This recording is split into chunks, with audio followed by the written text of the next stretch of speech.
Good morning, student. Myself, Mazhabin Siddiqui, and I welcome to you all my online lecture series, Geography classes for Standard 12th. We are reading Chapter 10, Human Settlement, and this is the 7th part of this chapter. In the last class, we are reading Urban Settlement, यानी कि नगरीय बस्तियाँ, and now today we will read functional classification of towns यानी कि नगरों के प्रकार्यात्मक प्रकार। सो हमारा आज का टॉपिक है functional classification of towns. Towns perform several functions simultaneously and it's difficult to label a particular function to any town. However, some towns perform certain function more permanently than the others and they are known by those functions. Following types of towns can be identified on the basis of their functions. क्या होता है कि नगर में विभिन्न प्रकार की गतिविधियां चलती रहती है। ये गतिविधियां इतनी विविध प्रकार की होती है कि किसी एक नगर को किसी विशेष कार्य से जोड़ना कठिन हो जाता है। नगरों के प्रकार का साधारण वर्गीकृत किया जाता है जो निम्न आगे हम लोग डिस्कस करेंगे, जिसमें हमारा सबसे पहला टाउन आएगा या नंबर 1 जो हमारा टाउन है डिस्ट्रीब्यूशन के अकॉर्डिंग, वो है हमारा एडमिनिस्ट्रेटिव टाउन्स यानी कि प्रशासनिक नगर। This towns are the headquarters of the administrative departments of central और state governments. District headquarters are also termed as administrative town. Such towns have a large number of government buildings of various heads of department in additional to Parliament House and Assembly halls. They are mainly inhabited by government employees. The national capitals such as New Delhi, Canberra, Moscow, Beijing, Tokyo, Washington DC, Paris, London, etc. And state capitals in India such as Jaipur, Bhopal, Patna, Thiruvananthapuram, Chandigarh, Hyderabad, Bangalore, Ranchi are administrative cities. प्रशासनिक नगर इस प्रकार के नगर देशों एवं राज्यों की राजधानियां होती हैं तथा जिलों एवं अन्य प्रशासनिक इकाइयों का मुख्यालय होता है। ऐसे नगरों में सरकारी इमारतें, संसद भवन, विधानसभा भवन, विभिन्न मंत्रालयों के जो ऑफिसेज होते हैं, कार्यालय होते हैं तथा सरकारी विभागों का मुख्यालय एवं न्यायालय होता है। इन नगरों में सरकारी कर्मचारी तथा अधिकारी अधिक संख्या में रहते हैं। London, Ottawa, Canberra, Delhi, Chandigarh, Islamabad आदि प्रशासनिक नगरों के मुख्य उदाहरण हैं। और वहीं अगर इंडिया में हम लोग स्टेट वाइज अगर बांट ले तो पटना में बिहार की राजधानी पटना है, तो वहाँ का जो एडमिनिस्ट्रेटिव सिटीज़ होगा पटना होगा। झारखंड में हमारा रांची हो जाएगा। तो ये सारे हमारे जो है एडमिनिस्ट्रेटिव सिटीज़ का हिस्सा है, यानी कि ऐसा कार्यालय जहाँ से पूरे कंट्री की या पूरे स्टेट की बागडोर संभाली जाती है, जहाँ पर संसद भवन, विधानसभा और बड़े बड़े मंत्रालयों के और कोर्ट वगैरह होते हैं, जो सुप्रीम कोर्ट हुआ, हाई कोर्ट वगैरह हुआ। तो ऐसे जगह जो एरियाज़ होते हैं वो प्रशासनिक नगर या एडमिनिस्ट्रेटिव टाउन्स के नाम से जाने जाते हैं। Our second point is defence town यानी कि प्रतिरक्षा नगर। These towns are built as a defense measure against invading armies. A large number of fort towns have been built in India. Many towns have the word Garh fort tagged with their names, Chhattisgarh, Aligarh, etc. Such as names. However, there are other fort towns where Garh is not tagged with their names. Allahabad, Hyderabad, and Jodhpur are such towns. Garrison towns are those where army contingents. Mau in Madhya Pradesh near Indore is an important example of garrison town. It is the abbreviation of military headquarters of war. Third one is naval bases. These nodes provide facilities of the navy. Kochi and Karwar are the example of naval bases या naval towns. प्रतिरक्षा नगर ये नगर सैनिक दृष्टि से महत्वपूर्ण होते हैं। इन नगरों में सेना, नौसेना तथा वायुसेना के सैनिकों का निवास होता है और वहाँ पर उनका क्या होता है कि प्रैक्टिस वगैरह, अभ्यास तथा वहाँ पर उनकी ट्रेनिंग, प्रशिक्षण व्यवस्था की व्यवस्था होती है। इन्हें कैंटनमेंट या कैंट कहते हैं। प्लाईमाउथ, हैलीफैक्स, जोधपुर, अम्बाला, पुणे, देहरादून आदि प्रतीक्षा नगरों के कुछ महत्वपूर्ण उदाहरण हैं, यानी कि ऐसे नगर जहाँ पर आर्मी, नेवी या एयरफोर्स वालों का जमावड़ा होता है, जहाँ से उनकी ट्रेनिंग चलती है, जहाँ से उनका प्रैक्टिस होता है, तो वो ऐसे एरिया जो यानी कि पूरे हिंदुस्तान की या हम लोगों की रक्षा के लिए किसी पर्टिकुलर जोन में उन लोगों के रहन सहन का इंतज़ाम किया गया, तो वैसे नगर जो होंगे वो प्रतीक्षा नगर के नाम पे जाना जाएंगे। जैसे हमारे यहाँ कोची कारवार वगैरह में नेवी का है, उसके बाद पुणे देहरादून वाला पार्ट हो गया। तो यानी कि जिस जिस एरिया में नेवी आर्मी और एयरफोर्स वालों का जमावड़ा है या जहाँ से उनका पूरा काम धाम चलता है, तो वैसे एरिया को हम लोग प्रतिरक्षा नगर के नाम से जानेंगे। नेक्स्ट आ जाएगा हमारा शिक्षा नगर या educational town. Many towns assume importance due to their educational facilities. They have universities, colleges, schools, libraries, etc. Oxford and Cambridge in England and Aligarh, Rookery, Pantnagar, Shanti Niketan, Varanasi, Pilani in India are important examples for educational town. यानी कि कई ऐसे नगर होते हैं जहाँ पर शिक्षा का महत्व बहुत ज़्यादा होता है। वैसे एरिया में शिक्षा का बहुत अच्छा विकास होता है और वहाँ से विकास शिक्षा संबंधी सुविधाओं की उपस्थिति का बहुत अच्छा इंतज़ाम होता है। इन नगरों में विश्वविद्यालय, महाविद्यालय, विद्यालय, हॉस्टल्स, छात्रावास जिसे कहेंगे, लाइब्रेरीज यानी कि पुस्तकालय और खेलों के बड़े मैदान बहुत अच्छी संख्या में और बहुत ऊंची दर्जे के अवेलेबल होते हैं। तो इन नगरों को हम क्या कहते हैं, शिक्षा नगर या एजुकेशनल टाउन्स के नाम से जानते हैं। जैसे कि हार्वर्ड, ऑक्सफोर्ड, कैम्ब्रिज आदि प्रसिद्ध शिक्षा नगर है बाहरी देशों में। और इंडिया में हमारा अलीगढ़ हो गया, जो वहाँ की अलीगढ़ मुस्लिम यूनिवर्सिटी फेमस है। रुड़की हो गया जहाँ पर आईआईटी का बहुत अच्छा है। शांति निकेतन हो गया, खड़गपुर की हो गया जहाँ आईआईटी है। कानपुर हो गया, दिल्ली हो गया, बैंगलोर हो गया, बेंगलुरु हो गया। तो ये सारे अच्छे एग्जाम्पल हैं हमारे लिए शिक्षा नगर के लिए। देखिए मोस्टली जब हम बोलते हैं कि बाहर पढ़ने जा रहे हैं अपने शहर छोड़ करके, तो लोग दिल्ली हो गया, बैंगलोर हो गया, बेंगलुरु हो गया, या आईआईटी वगैरह कर रहे हैं तो वो लोग खड़गपुर की ओर हो जाते हैं, रुड़की की तरफ चले जाते हैं, कानपुर चले जाते हैं।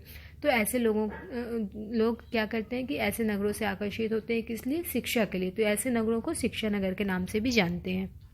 Our next point is धार्मिक नगर और religious town. These towns have become famous due to their religious importance. Vatican City, Lhasa, Ayodhya, Haridwar, Varanasi, Allahabad, Amritsar, Vaishno Devi, Mathura, Mecca, Ajmer are important religious town.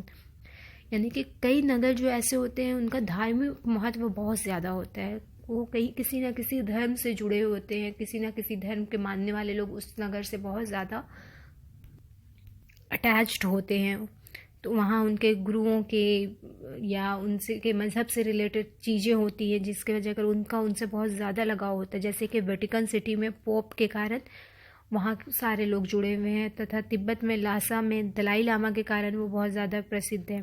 तीर्थ स्थानों में जेरूसलम हो गया जहाँ पूरे वर्ल्ड के लोग जाते हैं, मक्का हो गया जहाँ पूरे वर्ल्ड के मुस्लिम्स जाते हैं।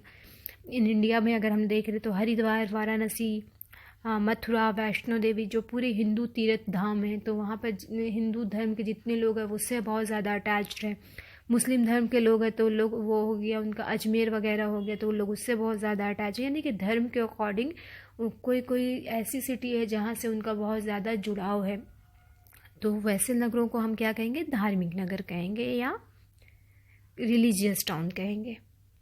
उसके बाद एक पॉइंट हो जाएगा कलेक्शन सेंटर में। हम कुछ कलेक्शन वाली चीज़ों में 2-3 पॉइंट है, जिसमें पहला है हमारा माइनिंग टाउन्स यानी कि खनन केंद्र या खनन नगर। Towns which have developed in mineral rich areas are known as mining towns. Johannesburg in Africa, Coolgardie and Kalgoorlie in Australia, and Digboi, Jharia, Raniganj, Dhanbad, Khetri in India are important example of mining towns. यानी कि ऐसे नगर जहाँ पर खनिज बहुत अच्छी मात्रा, प्रचुर मात्रा में पाए जाते हैं, वहाँ नगरों का विकास हो जाता है। अफ्रीका के जोहानसबर्ग, ऑस्ट्रेलिया में कुलगाड़ी तथा भारत में दिग्बोई, झरिया, रानीगंज, कोलार, खेतड़ी आदि खनिज के लिए महत्वपूर्ण। जैसे धनबाद वगैरह में देखते हैं हम ना कि बहुत अधिक मात्रा में कोयला अवेलेबल है। तो ऐसे एरिया जहाँ पर बहुत ज़्यादा मिनरल्स अवेलेबल है और वहाँ पर माइनिंग की एक्टिविटी या खनन की एक्टिविटी होती है, तो वैसे एरिया को हम लोग खनन नगर या माइनिंग टाउन्स के नाम से जानते हैं। नेक्स्ट इज़ है फिशिंग टाउन्स यानी कि मत्स्य पतन। Such towns have fishing are their main function. Calicut, Kochi, Puducherry are important fishing towns in India. यानी कि ऐसे नगर जहाँ पर कुछ नगर मुख्य तौर पे मत्स्य ग्रहण के कारण विकसित हो जाते हैं, यानी कि जो हमारे समुद्रीय तट से जुड़े हुए नगर हैं वहाँ पर क्या होता है कि मछली पकड़ना या मछली का बिजनेस बहुत अच्छी रफ्तार में होता है। भारत में कालीकट, कोची, पौंडुचेरी इसके मुख्य उदाहरण हैं। तो वो अपनी मत्स्य क्रिया के वजह कर फेमस हो जाते हैं। वो मछली वाला एरिया है, वहाँ मछली पकड़ने का काम ज़्यादा होता है, तो वो मत्स्य पतन के या मत्स्य वाले क्षेत्र के नाम से जाने जाते हैं। नेक्स्ट इज लंबरिंग टाउन्स यानी कि कास्ट कर्टन नगर। The main function of lumbering towns is a collect and partly process the wood. Grand Falls and Corner Brooks in Canada and Nepanagar, Kathgodam and Hardwani in India are important lumbering town। यानी कि ऐसे नगर जहाँ पर लकड़ी का काम होता है। कनाडा में ग्रैंड फॉल्स तथा कॉर्नर ब्रूक एवं भारत में नेपानगर, काठगोदाम और हल्द्वानी कास्ट कर्टन नगरों के प्रमुख उदाहरण। यानी कि ऐसे नगर जहाँ पर लकड़ी से जुड़े काम और लकड़ी बहुत अच्छी मात्रा में मिलती है और लकड़ियों के काम होते हैं, तो वैसे नगर को हम लोग लंबरिंग टाउन के नाम से जानते हैं। उसके बाद हमारा आ जाता है पॉइंट इंडस्ट्रियल टाउन यानी कि औद्योगिक नगर। They own their develop to industrial growth. Jamshedpur, Bhilai, Rourkela, Ahmedabad, Faridabad, Surat, Kanpur, Manchester, Liverpool, Birmingham, Petersburg and Youngstown are the main best example of industrial town. यानी कि ऐसे नगर जहाँ पर बहुत बड़ी मात्रा में या बहुत भारी भारी कंपनीज या फैक्ट्रीज लगाई गई हैं, उद्योग लगाए गए हैं और उन नगरों में औद्योगिक धंधे बहुत ज़्यादा हैं, वहाँ उद्योग से जुड़ी ही काम चलती है, तो वैसे नगर को हम लोग औद्योगिक नगर से के नाम से जानते हैं। इनका विकास औद्योगिक उन्नति के आधार पर होता है, जैसे जमशेदपुर, भिलाई, राउरकेला, अहमदाबाद, फरीदाबाद, सूरत, बड़ौदा, कानपुर, ये सारे इंडिया के ऐसे नगर हैं जिन्हें हम औद्योगिक नगर के नाम से जानते हैं। मैनचेस्टर, लिवरपूल, बर्मिंघम, पीटर्सबर्ग आदि प्रमुख औद्योगिक नगर हैं जो पूरे वर्ल्ड के औद्योगिक नगरों के नाम से जाने जाते हैं। उसके बाद हमारा आ जाता है trade centres. Most of the older towns were centres of exchange of goods which are known as trade centre. Dusseldorf of Germany, Winnipeg of Canada, Lahore of Pakistan, Baghdad of Iraq and Agra in India have been important trade centre. यानी कि बाजार नगर, इन्हें मंडियां भी कहते हैं। यहाँ बाज़ारों में व्यापारी तथा उनसे संबंधित बैंक, स्टॉक एक्सचेंज, बीमा कंपनियां तथा अन्य वित्तीय संगठन होते हैं।